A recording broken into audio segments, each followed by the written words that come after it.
పార్టీలకు తేడా అయితే మీరేం గమనిస్తారు? టీడీపీ అంటేనే అభివృద్ధి. ఇంతకుముందు పార్టీని మీరు చూశారు, అంతకుముందు పార్టీని కూడా మీరు చూశారు. ఇవాళ ఎటువంటి అభివృద్ధి ఉంది ఏంటి అనేది మాకంటే ఎక్కువ మీడియాగా మీరు ఎక్కువ తిరుగుతారు కాబట్టి మీకే తెలుస్తుంది. అమరావతిలో గత 5 ఏళ్ళతో పోల్చుకుంటే 8 ఏళ్ళలో ఏం జరిగింది, అంతకుముందు 5 ఏళ్ళు ఏం జరిగింది, అంతకుముందు 5 ఏళ్ళు చంద్రబాబు గారు టీడీపీ ఉన్నప్పుడు ఏం జరిగిందని మీ అందరికీ తెలుసు. ఎడ్యుకేషన్ పరంగా కానీ ఏదైనా సరే, ఒక ఎస్ఆర్ఎం కానీ, విట్టి కానీ, అమృత కానీ, ఇవి ఇంతకుముందు వచ్చినాయా చెప్పండి. సార్, టీడీపీ ప్రజల నుంచి పుట్టిన పార్టీ అంటున్నారు కాదా? ఖచ్చితంగా టీడీపీ వచ్చినాక, అంటే మీకు తెలియదు నేను కావట్లేదు, టీడీపీ వచ్చినాక అసలు బస్సు రూట్లు లేని ఏరియాలకు కూడా బస్సులు వేసిందే ఎన్టీ రామారావు గారు. దివిసీమకి చేసిందే ఎన్టీ రామారావు గారు.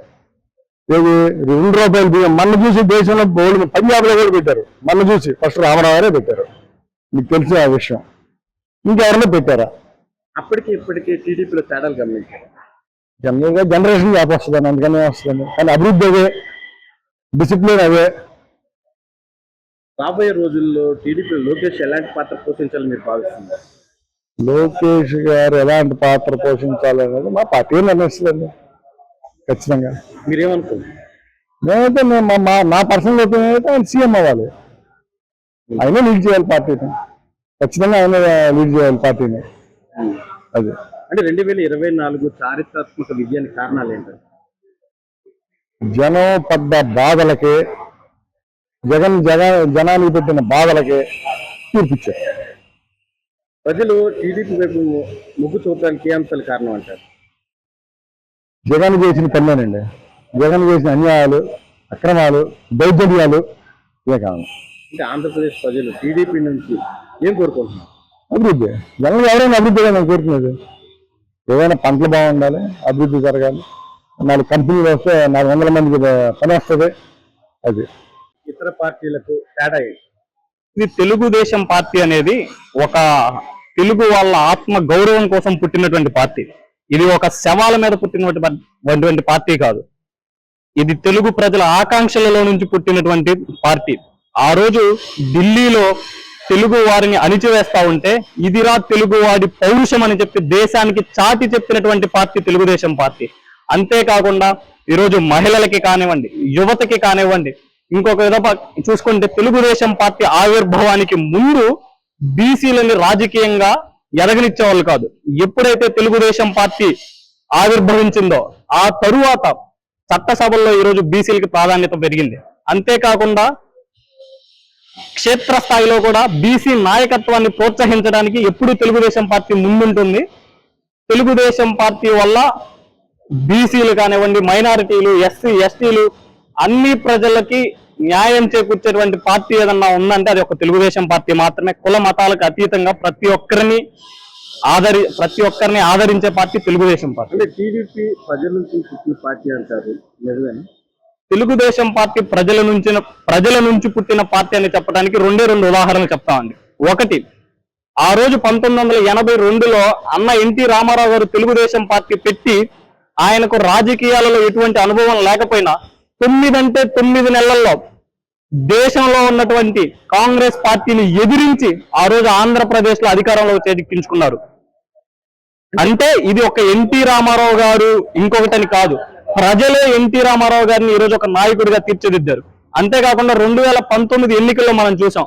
2019 ఎన్నికల్లో తెలుగుదేశం పార్టీ పని అయిపోయింది, ఇక తెలుగుదేశం పార్టీకి భవిష్యత్తు లేదని చెప్పి చాలా మంది మాట్లాడారు. ఆ తరువాత 2024 ఎన్నికల్లో చూసిన రికార్డు చూస్తే దేశం మొత్తం ఆంధ్రప్రదేశ్ వైపు చూసింది.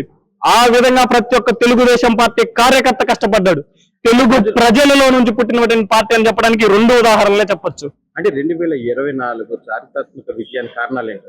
2024 చారిత్రాత్మక విజయానికి ముఖ్య కారణం ఏంటంటే ఒక నియంతత్వ పరిపాలన. దేనినైనా ప్రజలు సహిస్తారు కానీ ఒక నియంతలాగా పరిపాలిస్తే ప్రజలు సహించరు. అంతేకాకుండా చంద్రబాబు నాయుడు గారిని తక్కువ అంచనా వేశారు. 40 ఏళ్ల అనుభవం ఎలా ఉంటుందో, చంద్రబాబు నాయుడు గారి రాజకీయం ఏ విధంగా ఉంటుందో ఈ ఎన్నికల్లో చూశారు. అంటే ప్రజలు టీడీపీ వైపు మొగ్గు చూపడానికి ఏ అంశాలు కారణం? ఒకటండి, అన్ని వర్గాలు, ఆ వర్గం ఈ వర్గం అనేది, యువజన శ్రామిక రైతు కాంగ్రెస్ పార్టీ అని చెప్పుకునే పార్టీ యువజనులను మోసం చేసింది, శ్రామికులను మోసం చేసింది, రైతుల్ని మోసం చేసింది. అన్ని వర్గాలను మోసం చేసింది. మాట్లాడితే కేసులు పెట్టేవాళ్ళు, ఈ ప్రభుత్వం చెయ్యలేదు, ఈ ప్రభుత్వం మీద విమర్శిస్తే కేసులు పెట్టేవాళ్ళు. ఇలా ప్రజలలో ఒక విసుగు రావటం వల్ల, అంతేకాకుండా చంద్రబాబు నాయుడు గారు 2014 నుంచి 19 మధ్యలో మన ఆంధ్ర రాష్ట్ర పరిస్థితి ఏ విధంగా ఉందో చూసాం. ఆంధ్ర రాష్ట్రం తెలంగాణ, ఆ రోజు ఆంధ్రప్రదేశ్ విడిపోయినప్పుడు ఆంధ్ర రాష్ట్రం ఎలాంటి క్లిష్ట పరిస్థితిలో ఉందో చూసాం. అలాంటి క్లిష్ట పరిస్థితిలో కూడా చంద్రబాబు నాయుడు గారు అభివృద్ధి సంక్షేమాన్ని చేస్తే ఒక్క ఛాన్స్ అని చెప్పి జగన్మోహన్ రెడ్డి ఇంతకన్నా బాగా చేస్తానని అధికారంలోకి వచ్చాడు. కానీ అలా చెయ్యకపోవటం వల్ల ఈ రోజు ఆ తర్వాత చంద్రబాబు నాయుడు గారి విలువేంటో ఆంధ్రప్రదేశ్ ప్రజలకు తెలిసి వచ్చింది. అంటే రాబోయే రోజుల్లో టీడీపీలో లోకేష్ ఎలాంటి పాత్ర పోషిస్తే బాగుంటుందని భావిస్తున్నారు? ఈ రోజు నారా లోకేష్ గారు చూసుకుంటే అయితే మొదటి నుంచి కూడా నారా లోకేష్ గారు ఒకటే చెప్తా ఉన్నారు, తెలుగుదేశం పార్టీ కార్యకర్తల్ని నా కుటుంబ సభ్యుల్లాగా చూస్తానని చెప్పేసి. అంతేకాకుండా కార్యకర్తల సంక్షేమం కోసం దేశంలో ఏ రాజకీయ పార్టీ ప్రవేశపెట్టనటువంటి వినూత్నమైనటువంటి కార్యక్రమాలు నారా లోకేష్ గారు తెలుగుదేశం పార్టీ కార్యకర్తల కోసం ప్రవేశపెడతా ఉన్నారు.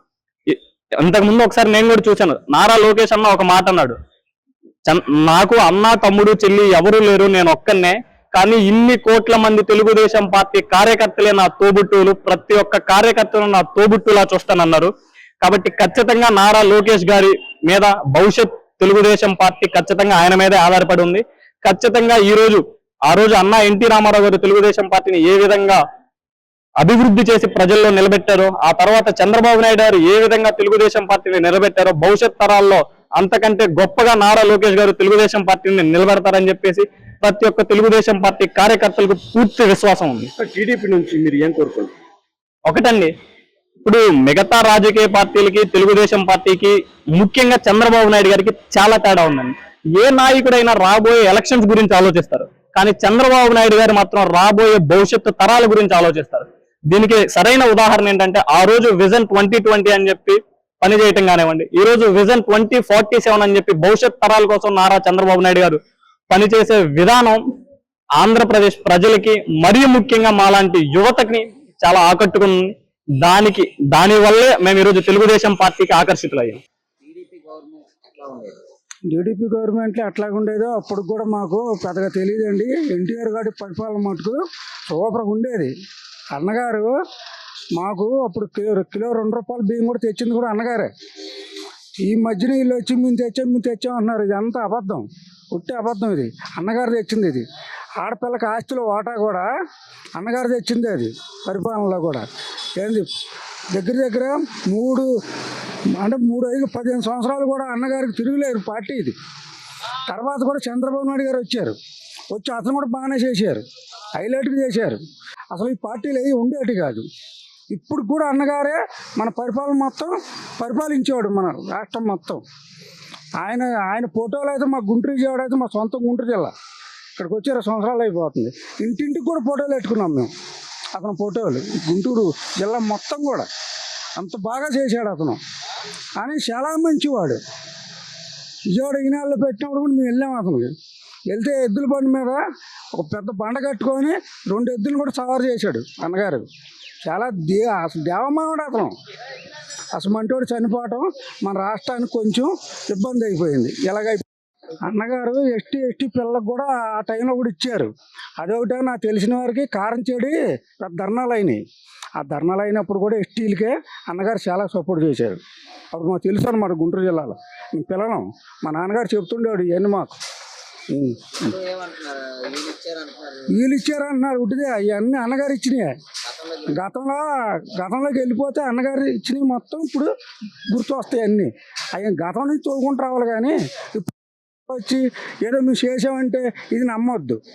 వాస్తవంగా ఇది నమ్మొద్దు, వాస్తవంగా నమ్మొద్దు. ఇది అన్నగారు బాబా ఫుల్గా ఉండేవాడు, దేవమానుడు అతను మనిషి రూపంలో పుట్టాల్సిన మనిషి కాదు, ఒక దేవుడు రూపం అన్నమాట అతను.